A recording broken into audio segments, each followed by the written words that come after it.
Hello everyone, good morning, welcome back to this channel. আমি পৌলমি, আশা করি তোমরা সবাই ভালো আছো। তো আমি জাস্ট এইমাত্র ঘুম থেকে উঠলাম, এখনও ব্রেকফাস্ট হয়নি। আর কালকে ইকো পার্ক থেকে ফেরার পর পার্কের ভেতর এত হেঁটেছি, পায়ে এত যন্ত্রণা করছিল, সারা রাত ঠিক করে ঘুমোতেই পারিনি। তার জন্য আজকে অনেক দেরি করে ঘুম থেকে ওঠা হয়েছে। বাড়ির সবাই দেরি করে ঘুম থেকে উঠেছে, শুধু বাবা বাদে, কারণ বাবাকে আজকে অফিস যেতে হতো। আর এখনও টায়ার্ডনেসটা কাটেনি, কথা শুনেই বুঝতে পারছো প্রচণ্ড টায়ার্ড এখনও। আসলে আমাদের ভুল হয়েছিল যে আমরা তো ফার্স্ট টাইম গেছি, আমরা বুঝতে পারিনি যে এতটা ডিস্টেন্স এতটা হাঁটা হয়ে যাবে। তো যাই হোক, দ্বিতীয়বার গেলে এই ভুলটা আর হবে না। অনেক কিছু দেখাও হয়নি পার্কের।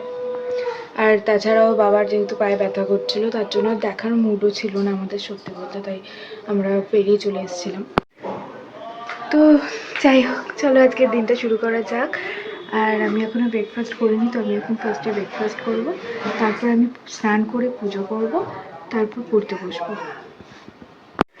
আর আজকে আমি মায়ের সাথে একটা জিনিস বানাবো ঠিক করেছি, খাবার জিনিস। তো চলো দেখো যে কী বানাই। আজকে আমার ব্রেকফাস্টে ছিল রুটি আর বেগুন ভাজা। শীতকালে সকালবেলা গরম গরম রুটি আর বেগুন ভাজা খেতে বেশ ভালোই লাগে।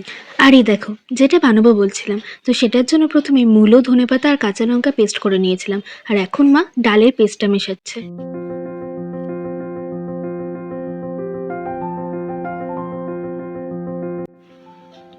এরপর উপর থেকে খানিকটা তেল ছড়িয়ে দিয়েছিলাম। তারপর দেব স্বাদমতো চিনি আর নুন।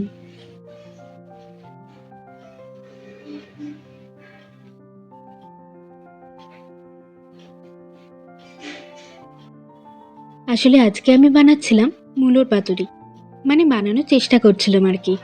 ছোটবেলা থেকে মাকে দেখেছি যে কোনো পাতুরি বানাতে কলার পাতা দিয়ে, কিন্তু আজকে আমি মাকে বললাম কুমড়ো পাতা দিয়ে বানিয়ে দেখি না। কারণ বাড়িতে আমাদের কলা গাছ না থাকায় কলার পাতা তো পাবো না, কিন্তু কুমড়ো গাছ থাকায় কুমড়ো পাতা দিয়ে পাতুরিটা বানানোর চেষ্টা করলাম আর কি।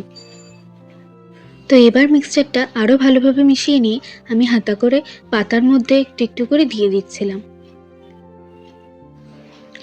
আর এরপর পাতাটা বাইন্ড করব। আর বাইন্ড করার জন্য আমি সুতো আর কাঁচি নিয়ে নিয়েছিলাম।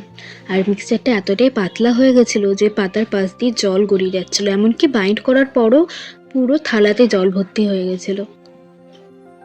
যেহেতু মূলোর পাতুরি বানাচ্ছিলাম, মূলো পেস্ট করার সময় জল দেওয়া হয়নি, কিন্তু মূলোতে এতটা জল থাকায় পুরো পাতুরিটাই পাতলা হয়ে গেছিলো, মিক্সচারটা আর কি। কিন্তু রান্নাটা কমপ্লিট হয়ে যাওয়ার পর সত্যি বলতে পাতুরির মধ্যে জলের কোনো চিহ্নই ছিল না।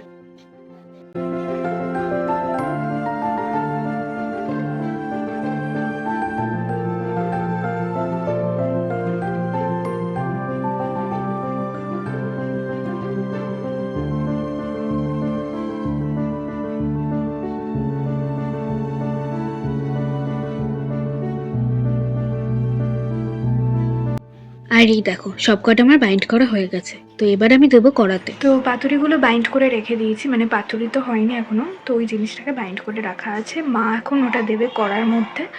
আর আমার স্নান হয়ে গেছে, এখন আমি যাব ছাদে, কারণ নিচে প্রচণ্ড শীত করছে। ছাদ থেকে এসে আমি করব পুজো। আর দেখো, পাতুরিগুলো প্রায় হয়ে এসছে। তো আজকের দিনটা আমি এভাবেই কাটালাম। ভিডিওটা যদি তোমাদের ভালো লেগে থাকে, লাইক, কমেন্ট, শেয়ার করতে ভুলো না।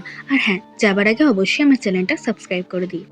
দেখা হচ্ছে কালকের ভিডিওতে। Till then, take care and bye by.